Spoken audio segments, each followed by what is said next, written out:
هدي محمد صلى الله عليه وسلم والشر محدثاتها وكل محدثة بدعة وكل بدعة ضلالة وكل ضلالة في النار.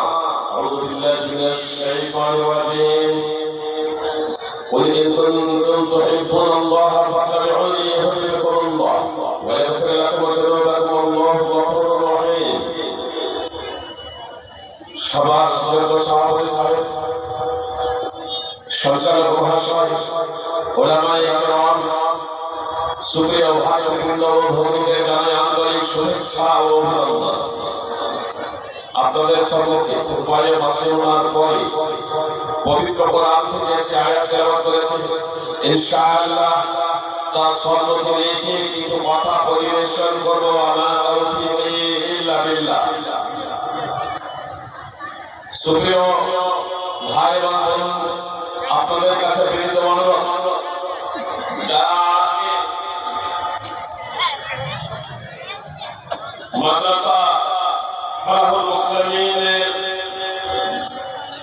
সভায় আসার জন্য মনস্থ করেছেন, সংকল্প করেছেন, আমরা উলামায়ে কেরামদের মুখ থেকে জান্নাতে যাওয়ার পাথেয় সংগ্রহ করব। তাদের কাছে বিনীত অনুরোধ যে আপনারা এদিকে ওদিকে বিক্ষিপ্ত ভাবে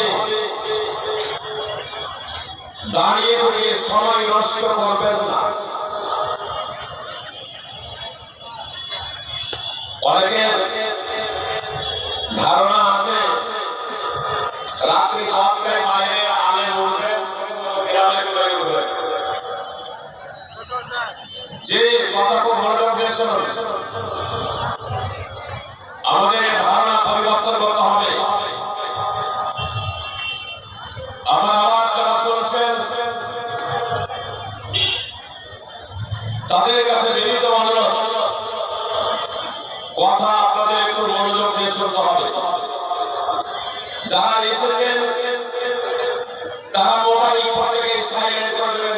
কেউ বক্তব্য শোনার সময় মোবাইল রিসিভ করবেন না, আপোষে গল্প করবেন না। রাস্তায় যারা দাঁড়িয়ে আছেন গল্প করে সময় নষ্ট করবেন না। চায়ের দোকানে যারা বসে আছেন তারাও চায়ের দোকান থেকে উঠে যান।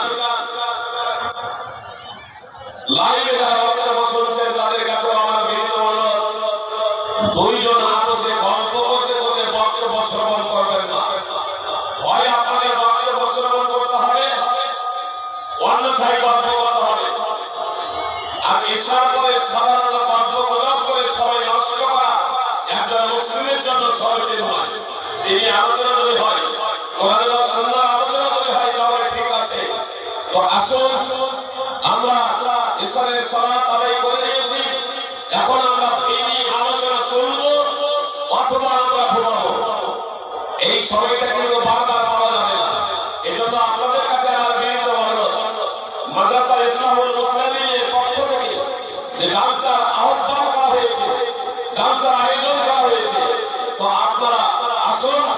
মা এবং বোনদের কাছে আমার বিনীত অনুরোধ, আপনাদের জন্য যে বসার ব্যবস্থা করা হয়েছে শান্ত সুষ্ঠুভাবে আপনারা বসে পড়ুন এবং যে সমস্ত ভাইরা আছেন সেই সমস্ত ভাইরা মনোযোগ দিয়ে কথাগুলো শুনুন। সুপ্রিয় ভাই বোন, আমি বারবার এই কথাটা বলছি কেন? বলবেন অন্যান্য বক্তারা আসেন আর বক্তব্য শুরু করে দেন, আর আপনি শুধু মনোযোগের কথাটা বলেন কেন? এই কথাটা আমি এজন্যই বলি যে আজ সেমিনার করা হয় না, সম্মেলন করা হয় না, জালসা করা হয় না, প্রোগ্রাম করা হয় না, কিন্তু জালসা প্রোগ্রাম সম্মেলনের মাধ্যমে আমরা জান্নাতে যাওয়ার পাথেও সংগ্রহ করতে পারি না। এর কারণটা কি?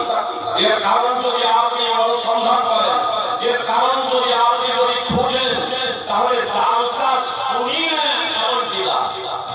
আর এই জন্য অনেকেই যাবে জালসা শোনার পরে, অনেকেই যাবে বক্তব্য শোনার পরেও জাহান্নামের লেলিহানি শিখাইকারা তপ্ত হবে, জ্বলবে, পুড়ে তাদের চামড়াগুলো কালো হয়ে যাবে ময়লার মতো। কিন্তু আবার আল্লাহ তাআলা আমাদের এই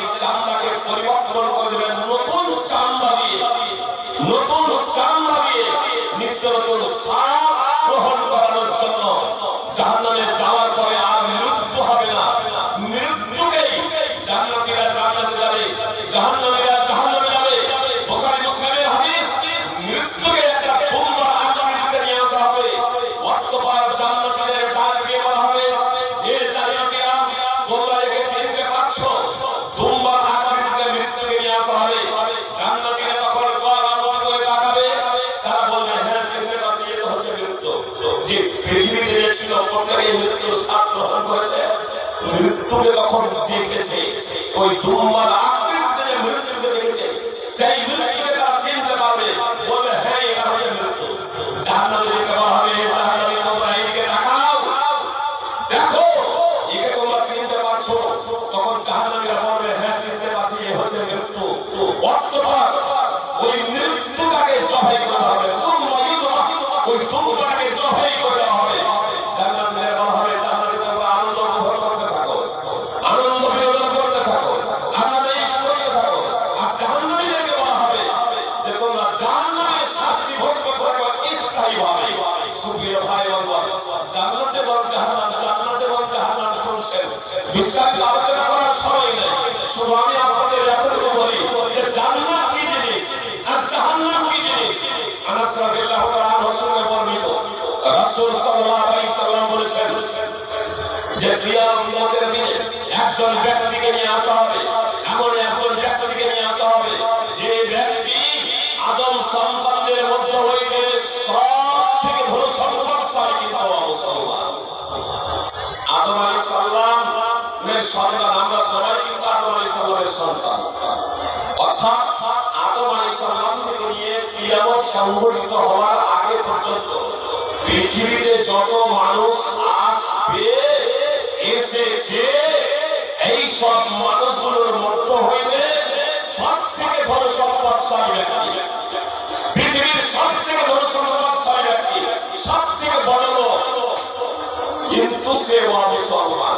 মুসলমান সে নাস্তিক হতে পারে, কাফের হতে পারে, ইহুদি হতে পারে, খ্রিস্টান হতে পারে, মুসলিম ছাড়া আর কেউ হতে পারে। এমন একজন ব্যক্তিকে আল্লাহ তাআলা ফেরেশতাদের নির্দেশ দেবেন, একে জাহান্নামে চুম্বক দিয়ে একবার বের করে, জাহান্নামে প্রবেশ করিয়ে বের করে দাও। এটা আমার আপনার প্রবেশ না, মুহূর্তের মধ্যে জাহান্নামে প্রবেশ করিয়ে সঙ্গে সঙ্গে বের করা হবে। আর সেই ধন সম্পদশালী, পৃথিবীর যে সবথেকে বড় ধন সম্পদশালী মুসলিমদের মধ্যে, সেই ব্যক্তিকে জাহান্নামের আগুনে প্রবেশ করিয়ে বের করে সঙ্গে সঙ্গে তাকে জিজ্ঞেস করা হবে, বলো তো পৃথিবীতে তুমি আরাম আয়েশ বলে কিছু অনুভব করেছিলে? সুখ এবং শান্তি পৃথিবীতে পেয়েছিলে? আনন্দ বিনোদনের জীবন পৃথিবীতে তুমি কি কাটিয়েছিলে?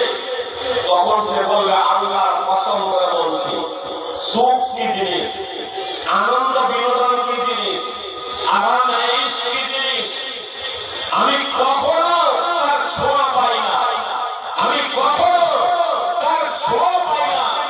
আনন্দ বিনোদন আরাম আয়েশের কখনো আমি দেখা পাই না, জীবনে কখনো সুখ শান্তি অনুভব করি না। সুপ্রিয় ভাই বন্ধুগণ, ওদের 60-70 বছর ধরে পৃথিবীর সব থেকে বড় আরাম আয়েশে যার জীবন কেটেছিল, সেই ব্যক্তিকে জাহান্নামে প্রবেশ করানো হচ্ছে, আর সঙ্গে সঙ্গে বের করে নেওয়া হচ্ছে। জাহান্নামের আগুনের তীব্রতা এতই ভয়াবহ, জাহান্নামের উষ্ণতা গরম, জাহান্নামের আগুনের প্রচন্ডতা প্রখরতা এতই তীব্র এবং জ্বালাময় যে মুহূর্তের মধ্যে সে পৃথিবীর আরাম আয়েশের জীবনটা সম্পূর্ণ ভুলে গিয়ে বলবে, আল্লাহর কসম করে বলছি, জীবনে কখনো সুখ এবং শান্তি লোভী নাই, জীবনে কখনো আরাম আয়েশ অনুভব করি নাই। আর আদম আলাইহিস সালাম থেকে নিয়ে কিয়ামত সংঘটিত হওয়ার আগে পর্যন্ত, অর্থাৎ সমস্ত মানুষের মধ্যে সব থেকে বড় দরিদ্র, সব থেকে নিঃস্ব, সব থেকে গরীব, কিন্তু সে মুসলমান, কিন্তু সে ঈমানদার। তো এই ধরনের একজন ব্যক্তিকে জান্নাতে প্রবেশ করে সঙ্গে সঙ্গে বের করে দেওয়া হবে, আর তারপর তাকে জিজ্ঞেস করা হবে, বলো তো তুমি পৃথিবীতে দুঃখ কষ্ট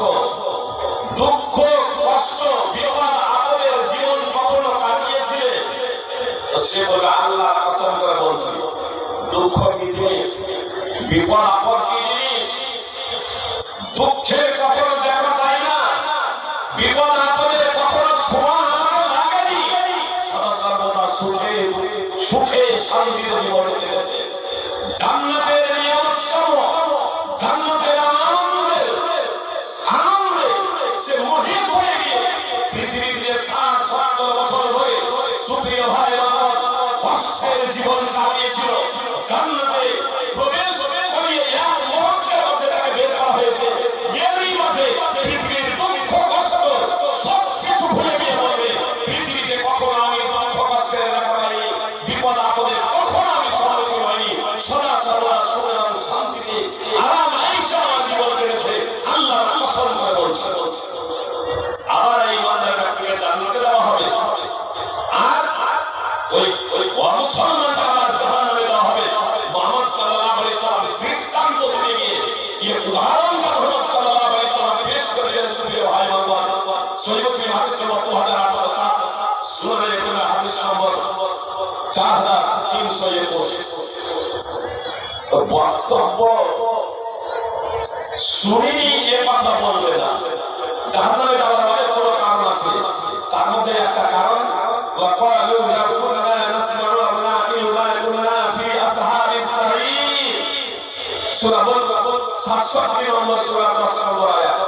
জাহান্নামে যারা যাবে তারা বলবে, আমরা যদি বক্তব্য শুনতাম এবং মূল্যায়ন করতাম, অর্থাৎ বক্তব্য যদি মনোযোগ দিয়ে শুনতাম এবং জীবনে বাস্তবায়ন করতাম, তাহলে জাহান্নামের লেলিহান শিখার অধিবাসী হতাম না।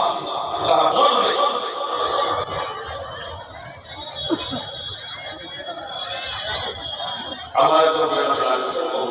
সুপ্রিয় ভাই বাবা, আমাকে একটু বক্তব্য রাখবেন, আর আপনারা দান দেবেন, স্টেজে দেবেন। প্রথমে আপনাদের এই প্রসঙ্গে একটা কথা বলুন। আমরা আসলে দান করি, অনেক সময় দানের পদ্ধতিও জানি। কি বলছেন? আমরা দান করি কিন্তু দানের পদ্ধতি জানি না। অনেকেই হয়তো নিজের নামে দান করে দেবেন, বাবার নামে দান করে দেবেন, তাই তো, মায়ের নামে দান করে দেবেন, তাই তো, এটাই হয়। দান করে দিলেন, বা কেউ নিজের নামে দান করে দিলেন, এতটুকুই আমরা সাধারণত করে থাকি।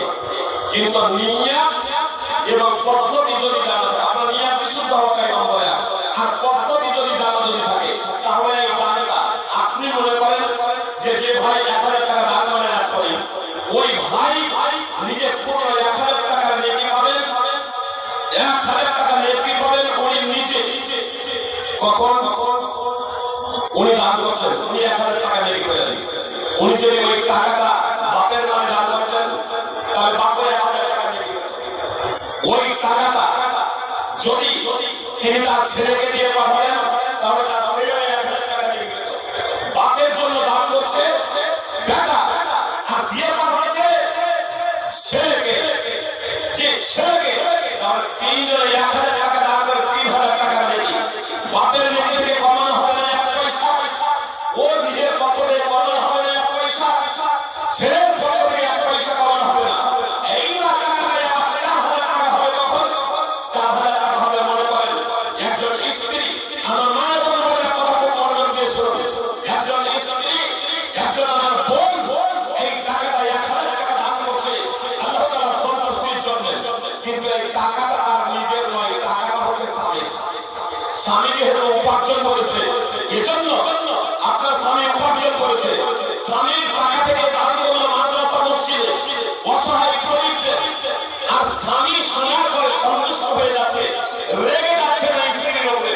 ঠিক আছে, তুমি ভালো কাজে দান করেছো, আল্লাহর পথে তুমি খরচ করেছো, স্বামী সন্তুষ্ট হয়ে যাচ্ছে, তো স্বামী পূর্ণ 1000 টাকা নেকি পাবে, স্ত্রী পূর্ণ 1000 টাকা নেকি পাবে। স্ত্রী যদি মা বাবার নামে যদি দান করে, তাহলে 1000 টাকার পূর্ণ নেকি পাবে। আর যদি ওই টাকাটা নিজে না এসে, যে আমার মা বোনেরা তারা আসবেন না, তারা বাচ্চা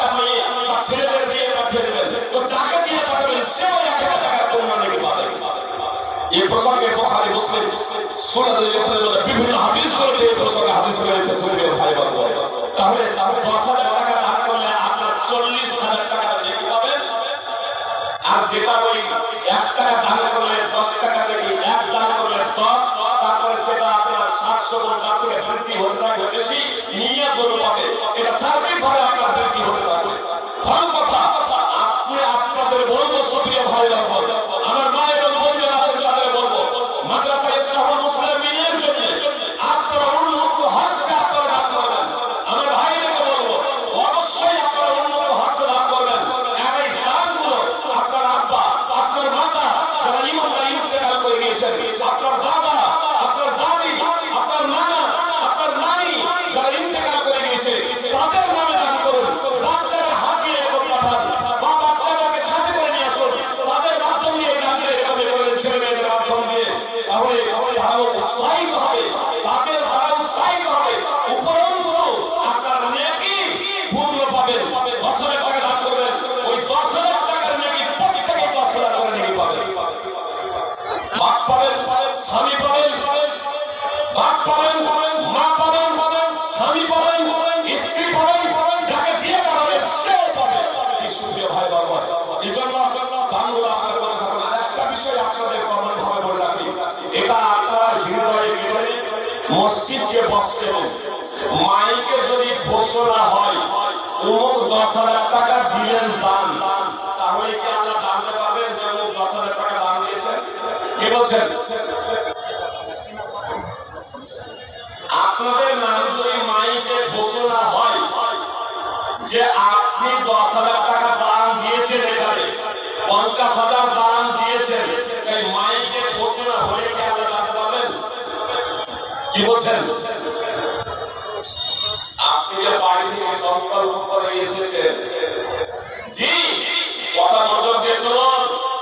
আজকে এই মুহূর্তে আমি যে বক্তব্য রাখবো আর আপনারা যে শুনবেন, আমার আপনার সৃষ্টি শুধু আগেই নয়, আসমান সমূহ এবং পৃথিবীর সৃষ্টির 50,000 বছর আগে আল্লাহ তাআলা এটা লিখে রেখেছেন। আপনাদের সুপ্রিয় ভাই বোন, লিখে রেখেছেন 50,000 বছর আগে, আসমান সমূহ এবং পৃথিবীর সৃষ্টির 50,000 বছর আগে। তাহলে ঘোষণা দিয়ে জানতে পারা যাবে এমন না। আপনারা যদি দানগুলো যথাযথভাবে জমা করতে থাকেন, আপনারা যদি দানগুলোর টাকা পয়সাগুলো যথার্থভাবে প্রতিষ্ঠানে, মসজিদ, মাদ্রাসা, ব্যবসায় যথার্থভাবে আপনারা যদি টাকাগুলো দেন, তাহলে আদায়কারীদের আর সুদ দিয়ে আদায় করতে হয় না, আর বারবার চেঁচাতে হয় না, আর বারবার টাকা দেন দেন করতে হয় না। আপনারা একে কেন্দ্র করে আজকে আমাদের সিংহভাগ টাইমটা কিন্তু অতিবাহিত হয়ে যায়। তার কারণ বক্তা যদি নাম না বলেন, ঘোষণা না দেন, তাহলে জনগণের টাকা দেবেন না। এবার ওলামা ইকরাম বা মাদ্রাসার কমিটি বৃন্দ, মসজিদ কমিটি বৃন্দ, তারাও বাধ্য হয়ে যাচ্ছে জনগণের টাকা দেয় না। জি জি জি, পরিণতি কি হলো? বক্তব্য শুনতে পেলেন না, বক্তব্য শুনতে পাবেন, কিন্তু প্রত্যেক বক্তা যদি বক্তব্য রাখতেন, আর তখন বক্তব্য রাখতেন যখন আপনারা টাকাগুলো স্বেচ্ছায় দিতে থাকতেন, স্বেচ্ছায় দিতে থাকতেন, তাহলে আপনারা জান্নাতের পাথর সংগ্রহ করে বাড়ি যেতে পারতেন। সুপ্রিয় ভাই বোন, আপনাদের আমি বলি যে বক্তব্য একটু মনোযোগ দিয়ে শুনুন। এবার বাড়ি থেকে যারা নিয়ত করে এসেছেন, বাড়ি থেকে যে নিয়ত করে এসেছেন এত টাকা মাদ্রাসায় দেব, অনেক জায়গায় বাড়ি থেকে নিয়ত করে এসেছেন দিব আমি 10,000 টাকা, তাকে বের করে দেব 5,000 টাকা, টাকার মৌলানা হাত ধরে বাবা বলে 5,000 টাকা দেব। আপনি যে বাড়ি থেকে নিয়ত করে এসেছেন 10,000 টাকা দেব, সুপ্রিয় ভাই বোন, যখন নিয়ত করেছেন তখন কিন্তু 1 লাখ হয়ে গেছে। ভালো করে তখন 1 লাখ হয়ে গেছে। বাস্তবায়ন করেন নিয়ত অনুপাতের 10 থেকে 700, নিয়ত অনুপাতের তার থেকেও বৃদ্ধি হতে পারে। সুপ্রিয় ভাই বোন, সহিহ বুখারী এবং মুসলিমের হাদিস। এজন্য আপনাদের কাছে আমার বিনীত অনুরোধ, বাড়ি থেকে যেটা নিয়ত করেছেন 1 পয়সাকে ঘুরিয়ে দিয়ে যাবেন না, বরং তার থেকে বেশি দান করার এরকম নিয়ত করেন, তার থেকে বেশি দান করার চেষ্টা করবেন। আমাদের জীবন আস্তে আস্তে বলছিলাম আমার কাকু ভাই সাথে আসছেন গাড়ি, আমি বললাম আজকে রাত্রে প্রায় 1:30টার দিকে সৌদি আমি একটা 55-তে বাসের সাথে তেলের ট্যাঙ্কারের সংঘর্ষ লেগে 42 জন উমরা যাত্রী মৃত্যুবরণ করেছে। 42 জন আপনার মনের কাছে উমরা করে আসলে উমরা হয়েছে, আল্লাহ কবুল করুন তাদের, আমাদের জান্নাত হাসিল করুন। আর শীঘ্রবার আবার আমাদের ভারতের তেলেঙ্গানা হায়দ্রাবাদে কাপুর ভাই বলছেন তারা কি ভেবেছিলেন মারা যাবে? আমরা কি কেউ ভেবেছি আমরা মারা যাবো? যে কোনো মুহূর্তে আমাদের মৃত্যু ঘটতে পারে। সুপ্রিয় ভাই বলে এত আস্ফালন কেন, এত আস্ফালন কেন, এত গর্ব কেন, এত তালবাহানা কেন, অজুহাত কেন? কথা শুনুন, আমি যে বিষয়ে বলছিলাম আপনাদের সেই জায়গায় ফিরে আসি। বক্তব্য এই জন্যই আমি মনোযোগ দিয়ে শুনতে বলি। আপনারা জানেন ইবাদতের মধ্যে অন্যতম ইবাদত হলো নামাজ। আর মানুষের মধ্যে শ্রেষ্ঠতম মানুষ হলেন রাসূলুল্লাহ সাল্লাল্লাহু আলাইহি ওয়াসাল্লাম। তো অন্যতম ইবাদত আদায় করতে গিয়ে মুহাম্মদ সাল্লাল্লাহু আলাইহি ওয়াসাল্লাম ভুল করে দিয়েছেন। 4 রাকাত নামাজ পড়াবেন, 4-এর জায়গায় 2 পড়িয়ে সালাম ফিরিয়ে দিয়েছেন। আবু বকর উমর রাদিয়াল্লাহু তাআলা আনহুদের মতো বিখ্যাত সাহাবায়ে কেরাম উপস্থিত আছেন। চুপচাপ খেরবাব বিন নাম তিনি আল্লাহর নবী সাল্লাল্লাহু আলাইহি ওয়াসাল্লামকে বললেন, আকুসিরাতিস সালাতু আম নাসিতা, আল্লাহ রাসূল সাল্লাল্লাহু আলাইহি ওয়াসাল্লাম আপনি কি ভুলে গিয়েছেন না নামাজ কম করে দেওয়া হয়েছে? নবী সাল্লাল্লাহু আলাইহি ওয়াসাল্লামের ধারণা তিনি ভুলেও যাননি আর নামাজ কম করা হয়নি। নবী সাল্লাল্লাহু আলাইহি ওয়াসাল্লাম জিজ্ঞেস করছেন সাহাবাদের সাদাকা জড়িয়ে দেয়? খেরবাব বিন নাম সেদিন তো হয়ে গেল জড়িয়ে দেয়। নবী সাল্লাল্লাহু আলাইহি ওয়াসাল্লাম বললেন জড়িয়ে দেয় কি সঠিক কথা বলছে, আর সাদাকা জড়িয়ে দেয় কি সঠিক কথা বলছে? রাসূল সাল্লাল্লাহু আলাইহি ওয়াসাল্লাম কে সাহাবায়ে কেরাম বললেন আল্লাহর রাসূল হ্যাঁ জড়িয়ে দেন, সঠিক কথাই বলছে। তখন রাসূল সাল্লাল্লাহু আলাইহি ওয়াসাল্লাম বলেছিলেন আমি তোমাদের মতই একটা মানুষ, ইন্নামা আনা বাশারুন মিসলুকুম, নিশ্চয় আমি তোমাদের মতই একটা মানুষ। ফাকাক্কিরুনি ফানসিতু, আমি যখন ভুলে যাব, যাক্কিরুনি তখন তোমরা আমাকে স্মরণ করিয়ে দিও। ইদা নাসিতু ফাকাক্কিরুনি, যখন আমি ভুলে যাব তখন তোমরা আমাকে স্মরণ করিয়ে দিও। সুপ্রিয় ভাই বোন, একটি বর্ণনা আছে শরীয়ত চালু করার জন্য রাসূল সাল্লাল্লাহু আলাইহি ওয়াসাল্লাম বলেছেন, এই হাদিস সহিহ, সহিহ হাদিস বুখারী মুসলিমে রাসূল সাল্লাল্লাহু আলাইহি ওয়াসাল্লাম বলেছেন আমি তোমাদের মতই একটা মানুষ। ইদা নাসিতু ফাকাক্কিরুনি, অতএব যখন আমি যখন ভুলে যাব তখন তোমরা স্মরণ করিয়ে দিও। ভুল করলেন কেন? ভুল হলো না কেন? অন্যতম ইবাদত একটু অন্যমনস্ক হওয়ার কারণে, ধ্যান এরকম একটু যাওয়ার কারণে আমাদের কখনো ভুল হয় না, হয় না? আমাদের মাঝে মাঝে ভুল হয়ে যায়, ইমামদের মাঝে মাঝে ভুল হয়ে যায়। ভুলটা হয় কখন জানেন? ভুলটা হয় তখনই যখন ধ্যানটা অন্যদিকে চলে যায়, খেয়ালটা অন্যদিকে চলে যায়, তখনই ভুলে যায় যে নামাজ পড়ার কথা হলো, 2 রাকাত হলো না 3 রাকাত হলো, 2টা সাজদা হলো না 1টা সাজদা হলো। এটা হয়ে যায় যখন ধ্যান মনস্ক অন্যদিকে যায়। তো নামাজের মতো ইবাদতে যেখানে আল্লাহু আকবার বলে পৃথিবীর অন্যান্য সমস্ত বিষয় থেকে সম্পর্ক ছিন্ন করে আল্লাহর সাথে কথা বলে একজন নামাজি, আল্লাহুম্মা বা'িদ বাইনি থেকে নিয়ে ও আল্লাহর সাথে কথা শুরু করে দিয়েছে। সুপ্রিয় ভাই বোন, তাকবীরে তাহলিলের সাথে কথা বলা বৈধ ছিল, এখন কথা বলা নিষিদ্ধ। শুধু হারামি নিষিদ্ধ নয়, বৈধ জিনিসগুলো নিষিদ্ধ হয়ে যায়।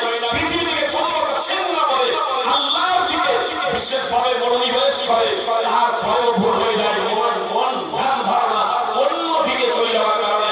তো আমরা যে বক্তব্য শুনবো, মোবাইল ঘাটবো, বক্তব্য শুনবো, আপসে গল্প করবো, বক্তব্য শুনবো, আপনার চা খাবো, আর তারপরে বক্তব্য শুনবো। সুপ্রিয় ভাই বোন, এটা অসম্ভব। আপনার বক্তব্য বুঝতে পারবেন না। এই জন্য আপনাদের কাছে আমার বিভিন্ন অনুরোধ, আসুন আমরা মনোযোগ দিয়ে কথা শুনি, মূল্যায়ন করি এবং জীবনে বাস্তবায়ন করার প্রচেষ্টা করি। সুপ্রিয় ভাই বোন,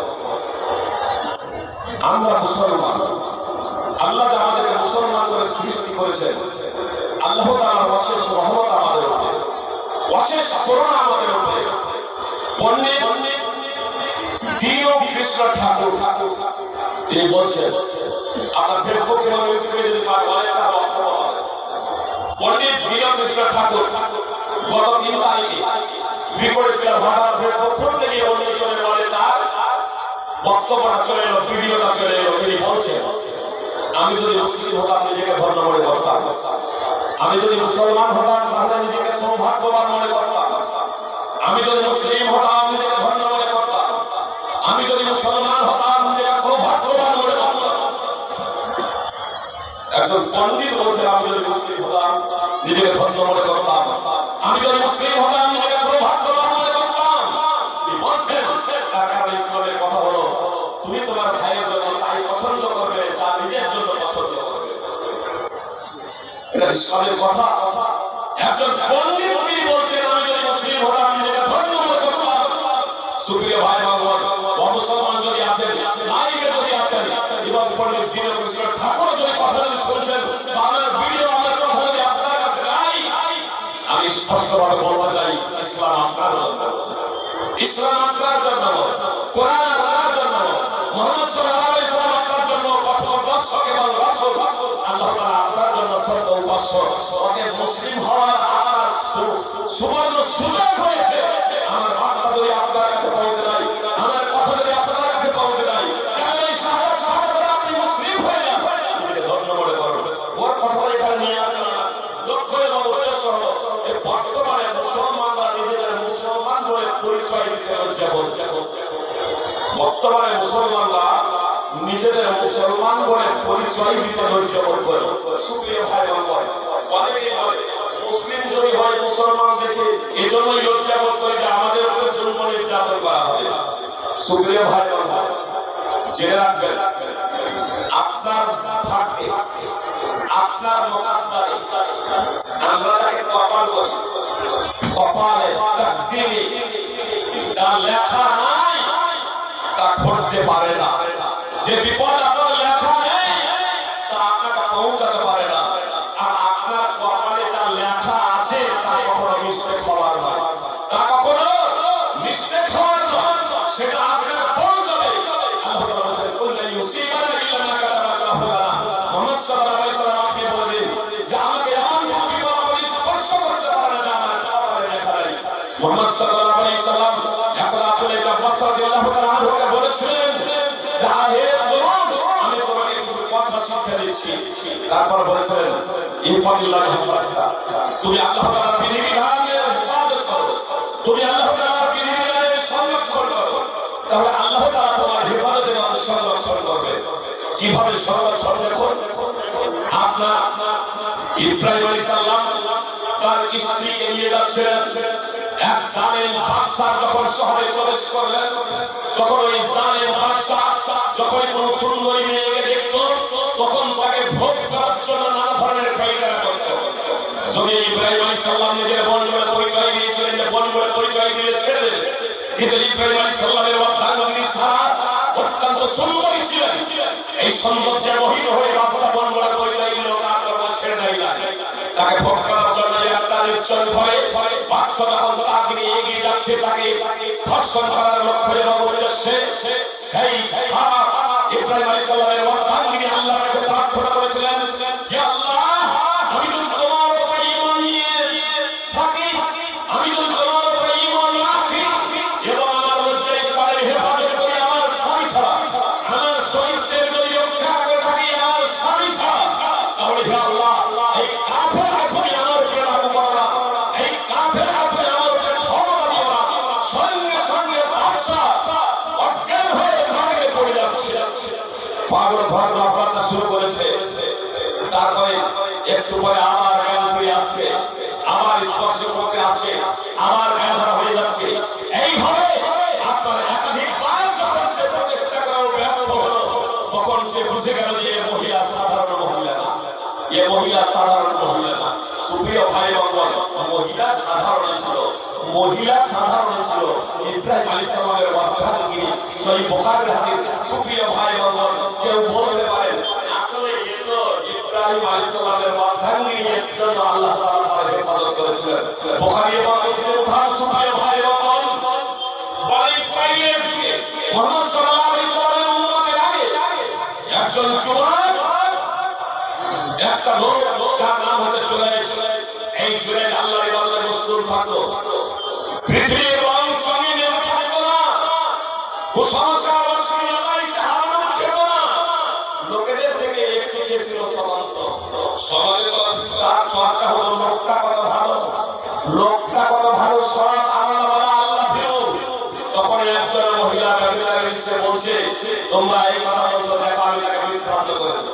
সে সুন্দরী, সে সুন্দরী যুবক যুবতী ওই জুরাইজের নিকটে গিয়ে তার ইবাদতখানায় গিয়ে তাকে প্রলোভন দিল, তোমার জন্য আমার এই শরীরটা ফ্রি, তুমি আমাকে ভোগ করতে পারো। এই যুবক এবং যুবতী কথা খুব মনোযোগ দিয়ে শোনো, পুরুষ এবং মহিলা কথা খুব মনোযোগ দিয়ে শোনো। একজন যুবতী নিজেকে জুরাইজের নিকটে পেশ করছে, আমি তোমার জন্য ফ্রি, তুমি আমাকে ভোগ করতে পারো। সেখানে কোনো পুরুষ নেই, সেখানে কোনো মানুষ নেই, সেখানে কোনো লোকজন নেই। জুরাইজ তার দিকে তাকায় না, জুরাইজ তার দিকে তাকায় না। পরিশেষে ওই মহিলা ওই যুবতী একজন রাখালের সাথে ব্যভিচার করলো। আর যখন সন্তান ভূমিষ্ঠ হলো, লোকজন জিজ্ঞেস করলে বলে দিল যে এটা জুরাইজের কাজ, এর পিতা হচ্ছে জুরাইজ। জুরাইজ আমাকে নির্জনে পেয়ে বলাৎকার করেছে। জুরাইজের কাছে নিয়ে ইবাদতখানায় ছিল, তাকে টেনে হেঁচে ছেড়ে নামানো। আপনার ইবাদতখানা আল্লাহর ঘরকে ভেঙে চূর্ণ বিচূর্ণ করে দিল। জুরাইজের কিছু বুঝে আসার আগেই সব কিছু ঘটে গেল। সুপ্রিয় ভাই এবং বোন, সব কিছু ঘটে গেল। জুরাইজের সব কিছু বুঝে আসার আগেই তিনি জিজ্ঞেস করলেন, আমাকে কেন প্রহার করা হচ্ছে, আমাকে কেন ভর্ৎসনা করা হচ্ছে? তারা বলেছিল, কেন উপরে খুব ইবাদত দেখাচ্ছ, খুব সুবিগিরি দেখাচ্ছ, আর তোমার অন্তরটা যে এত কামাই, এটা আমরা জানতাম না। এই যে এই মহিলাকে বলাৎকার করে তুমি তার সন্তান করে দিয়েছো, তোমাকে শাস্তি পেতেই হবে। তখন সে বুঝে গেল, ঠিক তো আমার মায়ের বদদুয়া, আমার মায়ের বদদুয়া। তার মা তাকে আহ্বান করেছিল, ঠিক ছিল, কিন্তু সে নামাজের মশগুল ছিল, মায়ের ডাকে সে সাড়া দেয় না। একদিন, দুই দিন, তিন দিন মা বিরক্ত হয়ে ছেলের বিরুদ্ধে বদদুয়া করে দিয়েছিল, আর সেই দোয়া আল্লাহ কবুল করে নিয়েছিল। সেই দোয়া আল্লাহ কবুল করে নিয়েছিলেন। মিথ্যা অপবাদ লেগে গেল জুরাইজের উপরে। জুরাইজ বুঝলো যে মায়ের বদদুয়া, মায়ের বদদুয়া। জুরাইজ বলল, আমাকে একটু সুযোগ দেওয়া হোক, আমাকে সুযোগ দেওয়া হোক, আমি নামাজ পড়বো। নামাজ পড়বো। আর নামাজ কি জিনিস জানেন? সুপ্রিয় ভাই বোন, জুরাইজের বিরুদ্ধে যে বদদুয়া করেছে, এটা খুব একটা বড় অপরাধ ছিল। জুরাইজ যে কোনো পাপ কাজে লিপ্ত ছিল, ডাইরেক্ট এমন কিনা আল্লাহর ইবাদত করছিল, মদের থেকে বা জুয়ার আসরে ছিল না। সে নফল নামাজে ব্যস্ত ছিল, কিন্তু নফল নামাজ, নফল রোজা থেকে মায়ের বাপের হক বেশি, মা বাপের অধিকার বেশি। যুবক এবং যুবতী যারা আছে, কথা খুব মনোযোগ দিয়ে শোনো। মা বাবার কত বড় অধিকার, হক। আপনি নফল নামাজ পড়ছেন আর মা বাবা না করেছে, নফল নামাজ ছেড়ে দেন। আপনি নফল রোজা আছেন, মা বাবা রোজা রাখতে নিষেধ করছে, তার সেবা আপনার প্রয়োজন আছে, আপনি রোজা ছেড়ে দেন। আপনি নফল হজে যাচ্ছেন, নফল উমরায় যাচ্ছেন, বৃদ্ধ পিতা মাতা আছে বাড়িতে, আপনাকে নফল উমরা হজ করতে হবে না। আপনার মাতা পিতার যদি সেবা যদি প্রয়োজন হয়, আপনার মাতা পিতার সেবাকে আপনার প্রাধান্য দেন। সুপ্রিয় ভাই এবং বোন, জুরাইজ কিন্তু নফল নামাজ চালিয়ে গিয়েছে। সে তো আর কোনো আলেম ছিল না, ধর্মীয় পণ্ডিত ছিল না, দেশে এ মশলা জানবে, এ হকটা জানবে, সঠিক বিষয়টা জানবে। সুপ্রিয় ভাই এবং বোন, জুরাইজের মাধ্যমে ভুল হয়ে গেল। আর এই ভুলের খেসারত দিতে হলো যে আল্লাহ ঘরকেও ভেঙে যখন চূর্ণ বিচূর্ণ করে দিল, তাকে টেনে হেঁচে নিয়ে ভর্ৎসনা করলো, মাস দিল। এবার তখন জুরাইজ বুঝতে পারলো যে আমার মাধ্যমে ভুল হয়ে গেছে। জুরাইজ নামাজ পড়ার অনুমতি চাইল। নামাজটা কি জিনিস জানেন? নামাজটাই হলো মোনাজাত। নামাজটাই হলো মোনাজাত। আমরা অজ্ঞতাবশত সরজে নামাজের পরে দুই হাত তুলে দোয়া করাকে কেন্দ্র করে কত ঝগড়া বাদ করেছি। নাউযুবিল্লাহি মিন যালিক।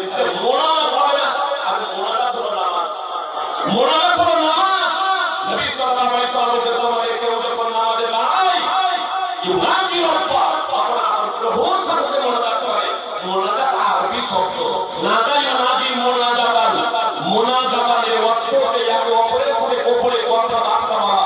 একজন নামাজি যখন আল্লাহু আকবার বলে দাঁড়িয়ে যায়, তখন আল্লাহু বাইরে বাইরে শুরু হয়ে গেছে। এবার তারা আল্লাহর সাথে বলল, আল্লাহর সাথে কথা বলে। সুপ্রিয় ভাই বন্ধুগণ, আমরা আসলে বুঝি না যে নামাজে আমরা কি বলি, এজন্যই আসলে আমাদের নামাজে ইন্টারেস্ট আসে না।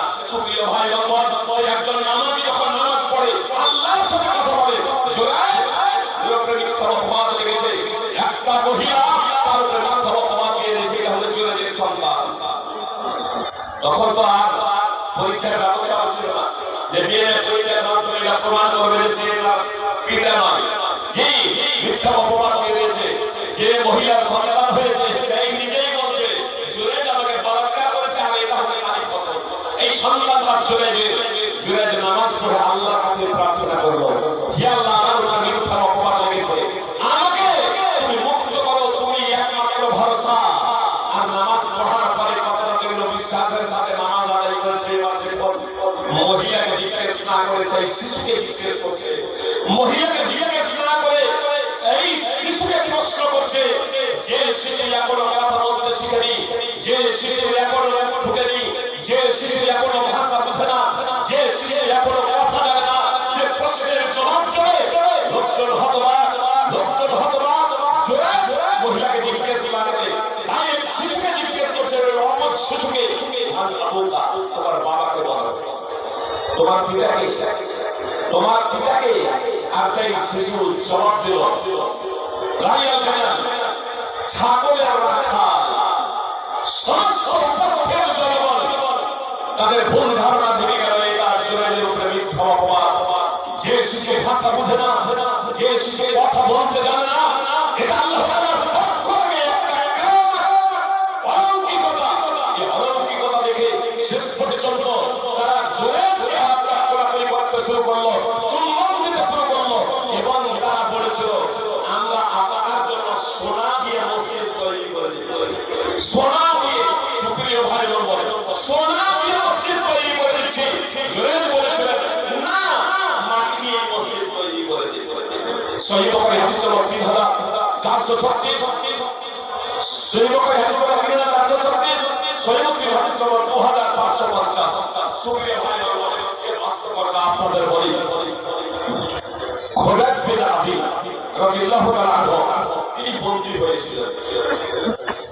ঘটনা লম্বা, আমি শুধু মূল পয়েন্টগুলো বলবো। তিনি বন্দী অবস্থায় আছেন, মৃত্যুকে দেখে তারা পরোয়া করতেন না, তার কারণ আল্লাহর উপরে ঈমান নিয়ে এসেছেন। হারিস বিন আমিরের সন্তানেরা তাকে হত্যা করবে, তার কারণ বদর যুদ্ধে ইসলামকে মেটানোর জন্য, মুহাম্মদ সাল্লাল্লাহু আলাইহি ওয়াসাল্লামকে হত্যা করার জন্য হারিস বিন আমির মুশরিকদের দলে এসেছিল। আর এই খুবাইব বিন আদী রাদিয়াল্লাহু তাআলা আনহু তাকে হত্যা করেছিলেন মুহাম্মদ সাল্লাল্লাহু আলাইহি ওয়াসাল্লামকে বাঁচাতে গিয়ে, ইসলামকে রক্ষা করতে গিয়ে। এখন হারিস বিন আমিরের তত্ত্বাবধানে রয়েছে, তাদের হাতে বন্দী হয়েছে, তারা ক্রয় করে নিয়েছে। যারা তাকে আটক করেছিল তাদের কাছে তারা সিদ্ধান্ত নিল খুবাইবকে তারা হত্যা করবে। সে বলেছিল, আমাকে অ্যাডভান্স জানিয়ে দেওয়া হয় হত্যা করার সময়। যখন তার হত্যা করার, নিহত হওয়ার সময় চলে এলো, যে তারা হত্যা করবে, তাকে শহীদ হওয়ার সময় চলে এলো, হারিসের কন্যাকে সে বলল, হারিসের মেয়েকে সে বলল, তখন সে অমুসলমান, তাকে বলল যে আমাকে ক্ষৌর কার্য করার জন্য হুর দেবেন, আমি একটু পরিষ্কার পরিচ্ছন্ন হয়ে যাব, আল্লাহর সাথে আমার সাক্ষাৎ করবে, আমি শহীদ হয়ে যাব আল্লাহর পথে, তো একটু পরিষ্কার পরিচ্ছন্ন হয়ে যাব, তার জন্য আমাকে একটা হুর দেওয়া হবে কি, দিতে পারেন? সেই মহিলা একটা হুর দিয়ে দিল, মুশরিক ও মুসলিম একটা হুর দিয়ে দিল, হুর আছে তার কাছে। আর মহিলার একটি বাচ্চা খেলতে খেলতে খুবাইবের কাছে উপস্থিত, আর খুবাইব তখন ওই বাচ্চাটাকে নিজের বুকের উপরে বসিয়ে নিয়েছেন। ওই মহিলা দেখার পরে চোখে মুখে তার আতঙ্কের ছাপ, তাকে যেহেতু হত্যা করা হবে, সে এবার আমার বাচ্চাকে হত্যা করে দেবে। সুপ্রিয় ভাই বোন, এ খুবাইব মুসলিম কাকে বলে? মুসলিম ও মুসলিম শুনুন এবং দেখুন, আবেগে কোনো কিছু করার নাম ইসলাম না, আবেগে কোনো কিছু করার নাম ইসলাম না। আমাকে হত্যা করবে, আমি তাকে হত্যা করবো, এর নাম ইসলাম না। সুপ্রিয়, আমি আমাকে হত্যা করবে কেউ, এজন্য আমি তার সন্তানকে হত্যা করবো, এর নাম ইসলাম না। খুবাইব রাদিয়াল্লাহু আমার তোমার ছেলে আমার উরুতে আছে, আমার পূর্ণ নাগালে আছে বলে আমি তাকে হত্যা করে দেব? ইনশাআল্লাহ আমি তাকে হত্যা করব না, আমি তাকে হত্যা করব না। হারিসের ছেলে মারিল, একে নিয়ে যাচ্ছে হত্যা করার জন্য। সে বলল, কথা তো মনোযোগ দিয়ে শুনুন। সে বলল, আমাকে একটু নামাজ পড়ার অনুমতি দেওয়া হোক। তারা অনুমতি দিল। সংক্ষিপ্ত আকারে 2 রাকাত নামাজ আদায় করলেন, খুবই সংক্ষিপ্ত ভাবে 2 রাকাত নামাজ আদায় করলেন। তিনি বলছেন, যদি আমার এই আশঙ্কা না হতো, আমার যদি এই ভয় না হতো যে আমি ভয়ে নামাজ লম্বা করেছি, মৃত্যুর ভয়ে নামাজ লম্বা করেছি, এই আশঙ্কা যদি না হতো যে তোমরা ধারণা করবে যে খোদার ভয় কেটে গেছে মৃত্যুকে দেখে, তাই দীর্ঘ সময় ধরে নামাজ আদায় করছে, তাহলে আমি দীর্ঘ সময় ধরে নামাজ আদায় করতাম। আমি সংক্ষিপ্ত করলাম যে তোমরা বলবে ভয়ে মৃত্যুর ভয়ে লম্বা নামাজ করছে, লম্বা নামাজ আদায় করছে, দীর্ঘ করে নামাজ আদায় করছে, এই জন্য আমি সংক্ষিপ্ত ভাবে নামাজ আদায় করলাম। তারপরে তাকে শহীদ করে দেওয়া হলো।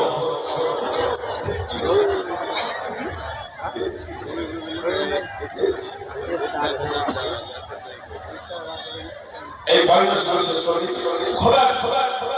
খোবাইব রাদিয়াল্লাহু তাআলা আনহুকে শহীদ করে দেওয়া হলো। হারিসের ভাইরা তাকে শহীদ করলো। হারিসের বোন বলছে, আল্লাহর কসম করে বলছে যে মুশরিকরা আল্লাহই বলতো, আল্লাহরই কসম করে। আবু লাহাব আবু জাহেলরা মুশরিকরা আল্লাহরই বলতো, আল্লাহই বলতো। সুপ্রিয় ভাই বলল, তো হারিসের কন্যা সে বলছে, আল্লাহর কসম করে বলছি, বন্দীদের মধ্যে আমি খোবাইব থেকে উত্তম বন্দী দেখিনি, উত্তম বন্দী দেখিনি। লোহার শিকলে আবদ্ধ থাকা অবস্থায় আমি তার হাতে আঙ্গুরের থোকা দেখেছি, আঙ্গুরের থোকা থেকে তাকে আমি খেতে দেখেছি। অথচ মক্কার মাটিতে সে সময় খেজুর ছিল না। মা কানা ইল্লা রিজকুন রাযাকাহুল্লাহ, এটা আল্লাহ তাআলা প্রদত্ত রিজক। খোবাইব যখন আল্লাহর জন্য হয়েছে, আল্লাহ তাআলা তাকে রিজক দিয়েছেন। সুপ্রিয় ভাই ও বোন, সহিহ বুখারী হাদিস নম্বর 3045, মুসনাদ আহমদ হাদিস নম্বর 8096। আমরা যদি আল্লাহর জন্য হয়ে যাই, তাহলে শুধু মৃত্যুর পরে নয়, পার্থিব জগতেও আল্লাহ তাআলা আমাদের হেফাজত করবেন, সংরক্ষণ করবেন। সুপ্রিয় ভাই ও বোন,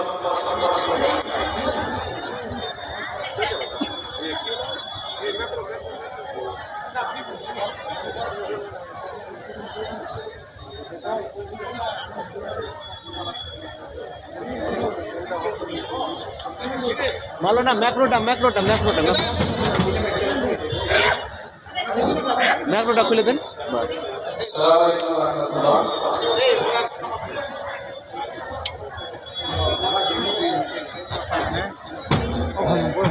আমরা